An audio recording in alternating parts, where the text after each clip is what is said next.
नमस्कार, मैं कुमारी श्रेया। शिक्षा की बात हर शनिवार कार्यक्रम के इस नए अंक में आप सभी शिक्षा प्रेमियों का हार्दिक स्वागत है, सादर अभिनंदन है। पिछले अंक की तरह इस अंक में भी आप सभी शिक्षकों के द्वारा पूछे गए सवालों के जवाब के साथ हमारे बीच उपस्थित हैं शिक्षा विभाग के अपर मुख्य सचिव doctor S Siddharth sir. Sir, बहुत बहुत स्वागत है आपका शिक्षा की बात हर शनिवार के इस नए अंक में।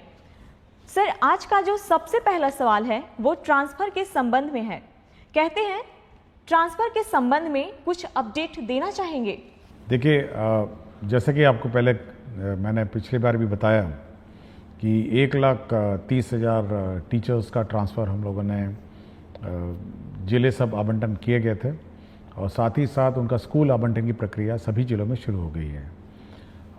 सभी डीओज़ ने अपना काम शुरू कर दिया है। हम लोग एवरीडे रिव्यू करते हैं और हम लोग उम्मीद करते हैं कि करीब जून 20 तक सभी शिक्षकों के इनबॉक्स में उनके नए स्कूल का आवंटन आ जाएगा और ताकि वे समय पे नए स्कूल में अपना योगदान दे सकें। हम लोगों ने दो चीज़ ज़रूर कहा है।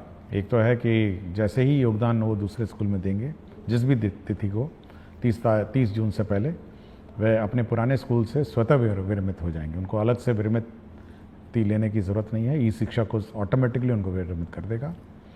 और दूसरा ये था कि हम लोगों ने यह भी सभी को कहा कि आप लोग डीओ के कार्यालय में चक्कर नहीं लगाएं, क्योंकि पूरी गोपनीय और पारदर्शिता से स्कूल का आवंटन किया जा रहा है और आपको वैसे भी पता नहीं चलेगा कि आपका कौन सा जो रिकॉर्ड है और कौन सा पोस्टिंग ऑर्डर है वो आपको वैसे भी पता नहीं चलेगा। इसलिए आप थोड़ा धैर्य रखिए और 20 तारीख को जब अपने इनबॉक्स में देख लीजिएगा और साथ ही साथ नए स्कूल में अपना योगदान दें। तो ये हम लोगों ने ऑलरेडी कहा है।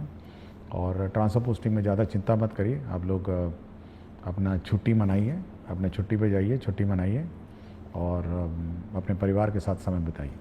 सर, अगला जो प्रश्न है वो ये है कि बच्चे छुट्टियों में क्या करेंगे? देखिए, इस बार हम लोगों ने छुट्टियां दी हैं और समय पे छुट्टियां अभी आ गई हैं और अगला सप्ताह से सब लोग छुट्टी पे रहेंगे। बच्चे दो चीज़ें कर सकते हैं। या तो अपने माता पिता के साथ विभिन्न स्थान घूम सकते हैं और जो गांव में बैठे हैं, जो गांव में ही रह गए, उनके लिए हम लोग समर कैंप चला रहे हैं। और समर कैंप में विशेषकर जो क्लास 5 और क्लास 6 के जो बच्चे हैं उनके लिए समर कैंप है और इसमें मैथमेटिक्स, गणित, टीएलएम जैसी गतिविधियां हम लोग उस गांव में हम लोग कराएंगे।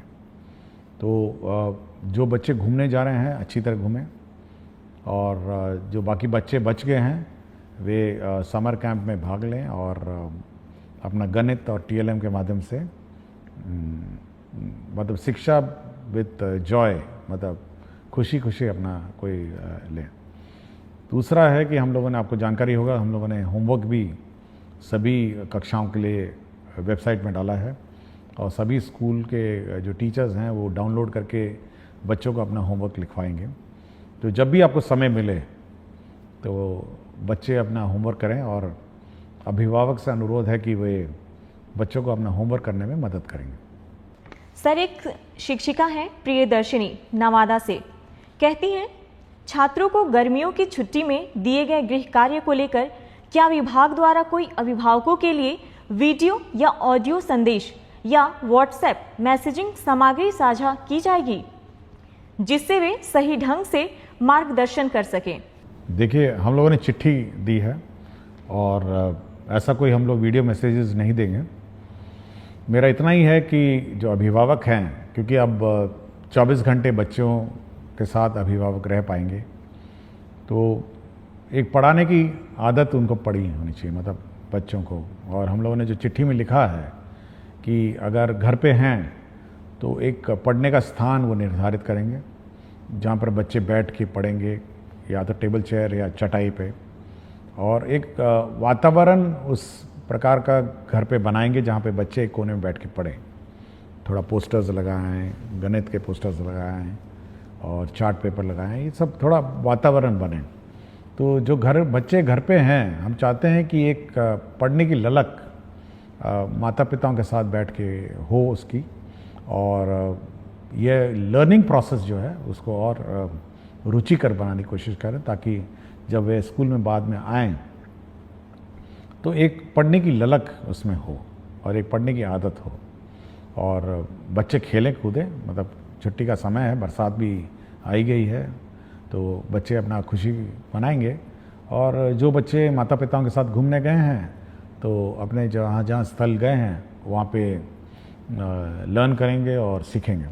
हम लोगों ने होमवर्क भी इसी प्रकार दिया है कि जब आप बाहर जाएंगे तो किस प्रकार के गतिविधि और किस प्रकार की चीज़ें ऑब्ज़र्व करेंगे, और उसका आप रूपरेखा अपने होमवर्क में लिखेंगे। तो जब लौटेंगे तो आपका होमवर्क टीचर देखेंगे, चेक करेंगे, और आपने क्या आनंद और क्या आपने खेल कूद किया है इसके बारे में पूछेंगे। तो ये खुशी का माहौल होना चाहिए माता पिताओं के साथ, टीचर्स के साथ, अब बच्चों के साथ, कि वे छुट्टी मनाएं। सर अगला प्रश्न है कि नमस्कार सर मैं एक डाइट व्याख्याता हूँ।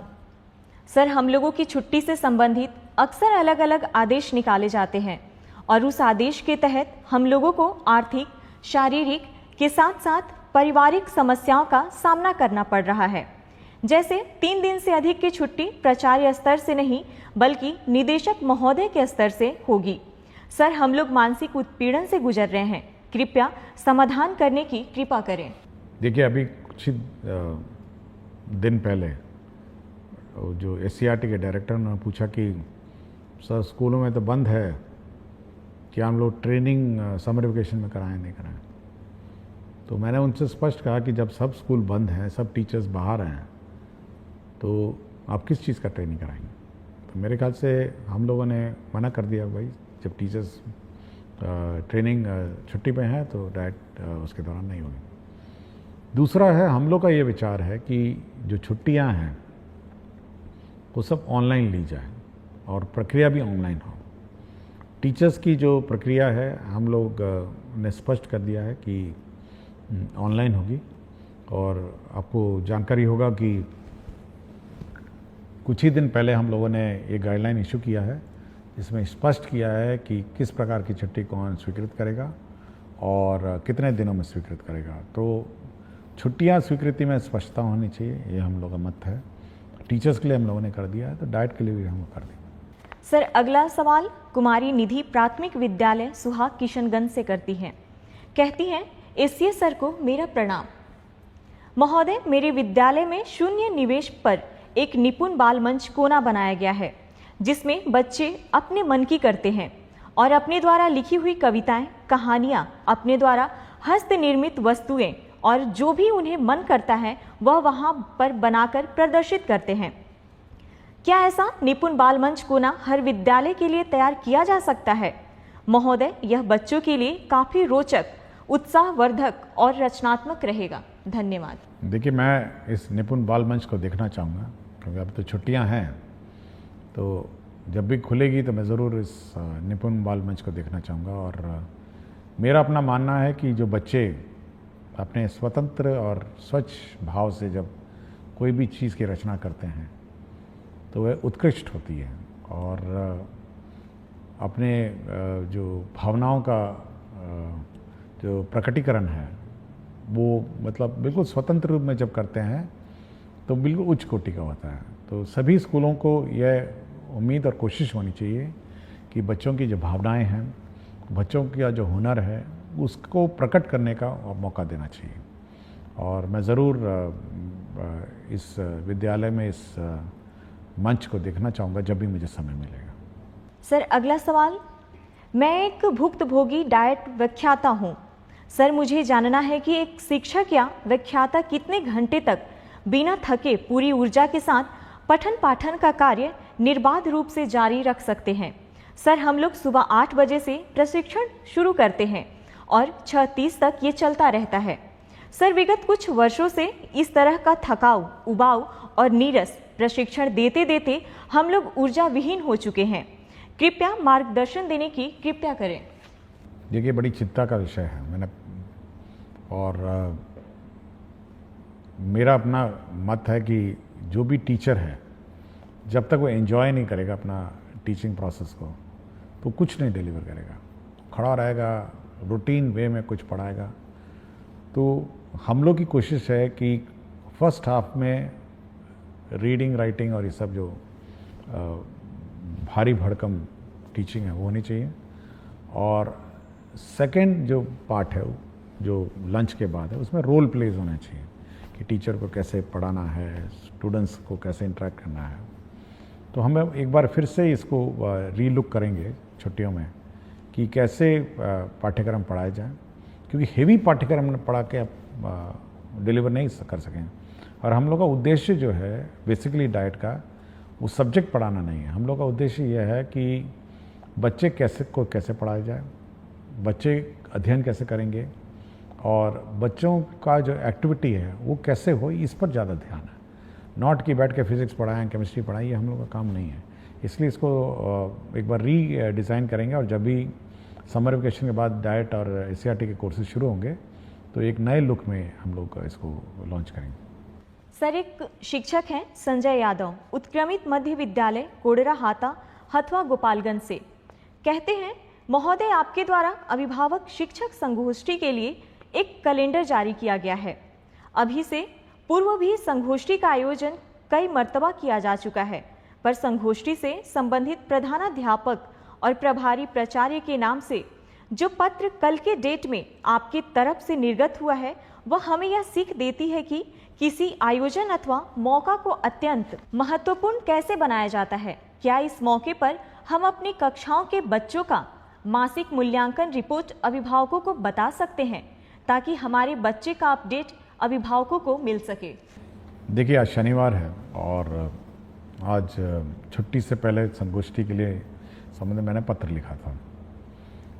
इसमें देखिए, ये जो पेरेंट टीचर मीटिंग है ये बहुत महत्वपूर्ण मीटिंग है, और इसमें इसीलिए मैं इसको बहुत महत्वता देता हूँ और इसीलिए मैं अपने दस्तखत से इसको निर्गत करता हूँ। देखिए, इसमें बच्चों का क्या प्रोग्रेस रहा है यह टीचर को बताना होता है। जो क्लास टीचर होती है उसको बताना होता है कि आपका बच्चा ठीक है, आपका बच्चा पढ़ाई में थोड़ा कमज़ोर है, घर पे पढ़ाइए। उसके प्रोग्रेस के बारे में पेरेंट्स को बिल्कुल स्पष्ट होना चाहिए। मैथ्स का, फिजिक्स का, रीडिंग है, सब है। तो ये बिल्कुल बहुत ही महत्वपूर्ण है, और अगर यदि बच्चा समय पे स्कूल नहीं आता है तो माता पिताओं को उसको बोलना भी पड़ता है। तो ये एक बहुत ही इम्पॉर्टेंट फोरम है जहाँ पे माता पिता के साथ टीचर इंटरेक्ट करते हैं, बच्चे के शैक्षणिक कार्यों के बारे में चर्चा करते हैं। देखिए, स्कूल में तो टीचर गाइड करते हैं, लेकिन घर पे माता पिता गाइड करते हैं, और एक बहुत महत्वपूर्ण गाइड करने का एक माध्यम है। इसलिए माता पिता को भी पता होना चाहिए कि उनका बच्चा क्या कर रहा है, स्कूल में कैसी पढ़ाई कर रहा है, क्या उसकी रुचि है। तो ये बहुत महत्वपूर्ण कार्य है। और हम लोगों ने आज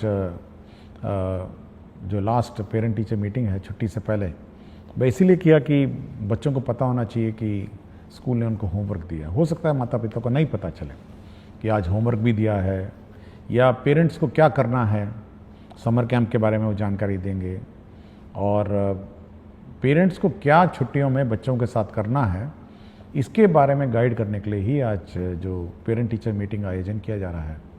तो वो इसी का महत्वपूर्ण एक अंश है। सर, अगला सवाल रवि शंकर दास, यूएमएस खरुधा प्रखंड, ठाकुरगंज, जिला किशनगंज से करते हैं। आदरणीय एससीए सर, हमारे विद्यालयों में प्रत्येक शनिवार को जिस प्रकार बैकलेस सैटरडे में विभिन्न प्रकार के एक्टिविटीज को शामिल किया गया है उसमें योग को भी समाहित करने की कृपा की जाए, जिससे हमारे बच्चों को योग का लाभ प्राप्त हो सके। देखिए, बैकलेस सैटरडे में कुछ तो हम लोग फिक्स्ड आइटम्स हैं, कुछ तो हम लोगों ने ये जारी कर दिया है, और आप वेबसाइट में नया बैकलेस सैटरडे के गाइडलाइंस देख सकेंगे। इसके अलावा स्कूल पर ये हम लोगों ने छूट दी है कि योग करें या जो भी सिखाना चाहे, क्योंकि अगर हम लोग कंपलसरी कर देंगे यह संभावना है कि वहाँ लोकल टीचर नहीं मिलेंगे। तो यह स्कूल पे छोड़ दिया गया है कि इसके अतिरिक्त जो करना चाहें और जो एक्टिविटी करना चाहें तो वो कर सकते हैं। और योग बहुत अच्छी बात है और बहुत सारे स्कूल कराते भी हैं। तो बैकलेस सैटरडे में बिल्कुल फ्रीडम है जो करिकुलम है उसके अतिरिक्त है। डिज़ास्टर पे बात होती है, संगीत के बारे में बात होती है, स्पोर्ट्स के बारे में बात होती है, और बच्चे को जो की चीज़ रुचि और जो क्यूरोसिटी है उसके बारे में बात होती है। इसलिए हम लोग बिल्कुल छूट दी हुई है। ये बिल्कुल टाइड अप सैटरडे नहीं है कि यही करना है और इसी पर काम करना।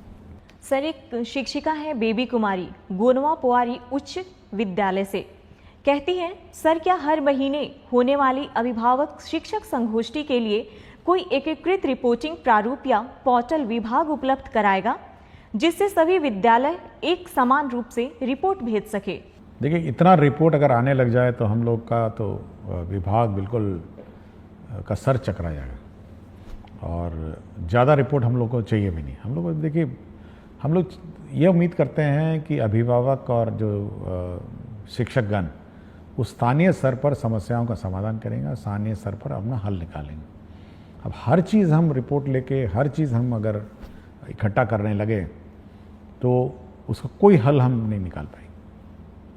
हाँ, फीडबैक अगर आपके पास है कोई संगोष्ठी के बारे में कि कैसे अच्छा करना है या उसमें सुधार करना है, तब तो बात सही है, लेकिन हर चीज़ का रिपोर्ट हम नहीं ले सकते ना। ये हम चाहते हैं कि पेरेंट और स्टूडेंट और टीचर आपस में स्थानीय स्तर पर विचार करें और मामले का समाधान निकालें। सर, एक शिक्षिका है अंकिता दरभंगा से, कहती हैं सर, कुछ स्कूलों में अभी भी कुछ बच्चों को अभ्यास पुस्तिकाएं नहीं मिली हैं। क्या इसके लिए एक तेज ट्रैक शिकायत निवारण प्रणाली बनाई जा सकती है जिससे हम संगोष्ठी से पहले यह सुनिश्चित कर सकें? देखिए, मैंने कहा था कि छुट्टियों से पहले सभी किताबें मिल जाएं, और अगर मिली नहीं तो मैं ऑब्वियसली संबंधित में कार्रवाई करूँगा। मैंने बहुत स्पष्ट कहा था, और ये कहा था कि बच्चे छुट्टियों से जाने से पहले किताब लेके जाएंगे और पढ़ेंगे।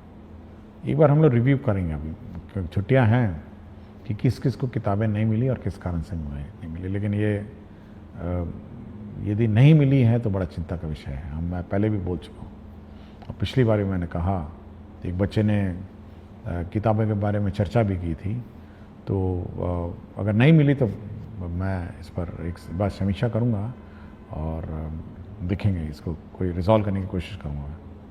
और अगर कोई इशू होगा तो हम लोग कोशिश करेंगे कि अब तो टीचर तो है नहीं, तो बच्चों को आइडेंटिफाई करना भी मुश्किल है, तो एटलीस्ट जो छूट गए हैं, जिस दिन स्कूल खुलेगा वहाँ पर उस किताबें रखी रहेंगी। सर, अगला सवाल है, सर, पीटीएम के लिए निर्गत पत्र अत्यंत शानदार है।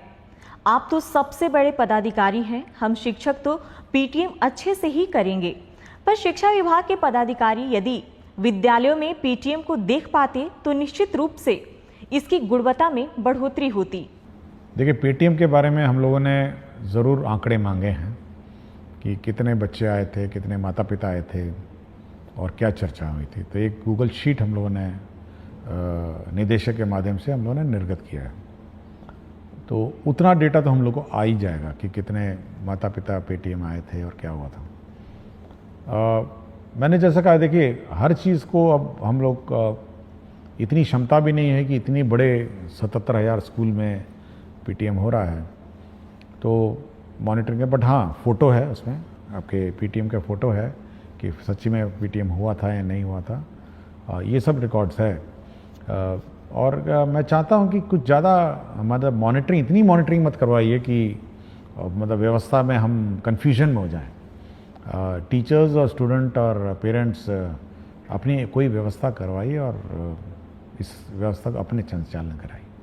सर, अगला सवाल आशीष कुमार विद्यालय प्राथमिक विद्यालय तिरसकुंड जिला अररिया से, कहते हैं सरकारी विद्यालय में विद्यालय अभिभावक गोष्ठी एक बहुत ही सकारात्मक पहल है। जिस प्रकार टीचर ऑफ द मंथ का पुरस्कार विभाग द्वारा दिया जाता है, विद्यालय भी हर गोष्ठी में एक बेस्ट परफॉर्मेंस देने वाले बच्चों के अभिभावक को सम्मानित करे और वर्ष के अंत में सभी गोष्ठी में सबसे अधिक सक्रिय अभिभावक को सम्मानित करे तो इस कार्यक्रम में और अधिक सक्रियता बढ़ सकती है। देखिए, हर स्कूल का अपना विद्यालय संचालन समिति है और हम चाहेंगे कि उस विद्यालय संचालन समिति है, जो कमिटी है, उसमें जो अभिभावक हैं वही सदस्य रहते हैं और थोड़ा बढ़ चढ़ कर अपना योगदान देंगे। हम लोगों ने टीचर्स ऑफ द मंथ का कॉन्सेप्ट लाए थे कि हर टीचर को हम लोग पुरस्कृत मेरे दस्तखत से जाता है। स्टूडेंट को भी हम लोग अवार्ड करते हैं कि स्टूडेंट ऑफ द वीक के। ये होना चाहिए कि जब भी अब पेटीएम होता है वहाँ पर उस पेरेंट्स के सामने इस बच्चे को पुरस्कृत करिए कि ये one of the best student है।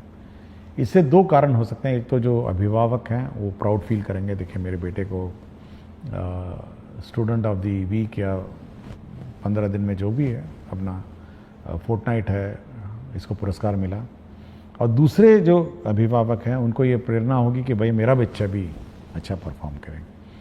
तो ये बहुत ही इम्पोर्टेंट फोरम है कि उस फोरम पर के सामने आप ये पुरस्कार देंगे, तो ये एक अच्छी बात होगी। मतलब ये कि उस पेरेंट्स के सामने सभी पेरेंट बैठे हुए हैं तो बच्चों को पुरस्कृत की जाए। सर, आज का आखिरी सवाल। सुहानी कुमारी वर्ग 7वीं कन्या मध्य विद्यालय अमला की छात्र हैं। कहती हैं, सर मुझे सारी किताबें मिल गई है, उसके लिए सर का धन्यवाद। पर मेरे मन में एक प्रश्न है कि आपके बहुत सारे फोटो हम देखे हैं और सभी में आप वाइट शर्ट पहनते हैं, तो क्या इसके पीछे कोई राज है? सर, हम बच्चे जानना चाहते हैं।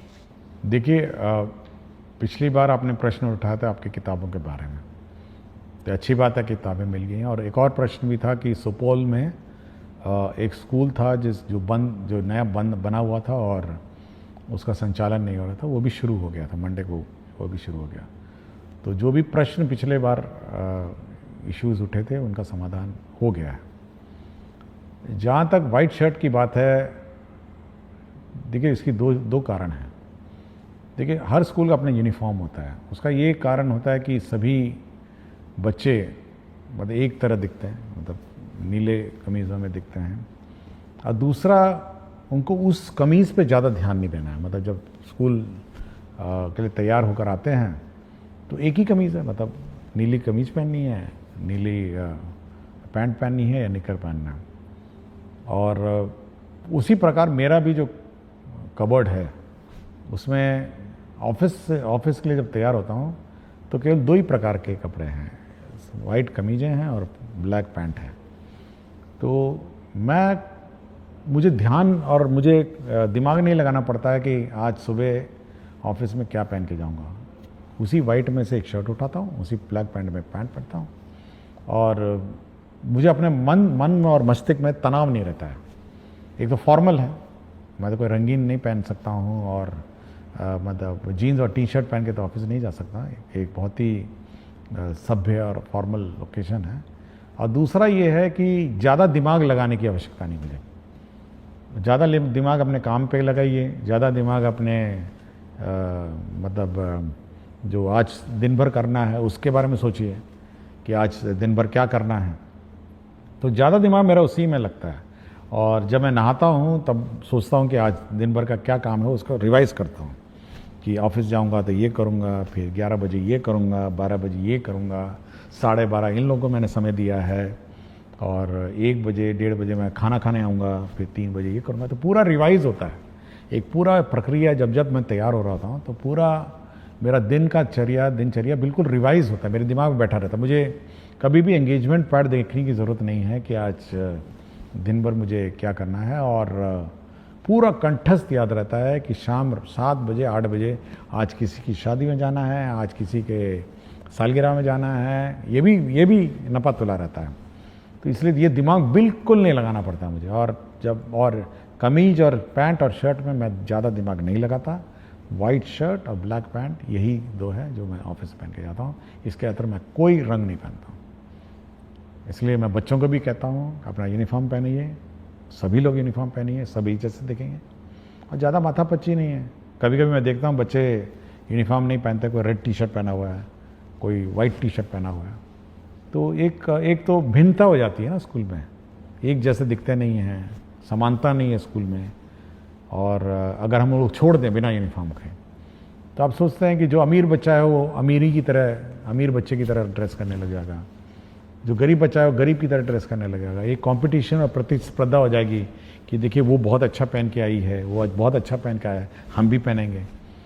तो ये सब छोड़ के सब एक रूपता, एक साथ कपड़े पहनिए और ध्यान शिक्षा और शिक्षा ग्रहण में लगाइए। बहुत बहुत धन्यवाद सर। शिक्षा की बात हर शनिवार कार्यक्रम के अगले सप्ताह में आप सभी शिक्षकों और बच्चों के प्रश्नों के साथ फिर से मिलेंगे। धन्यवाद।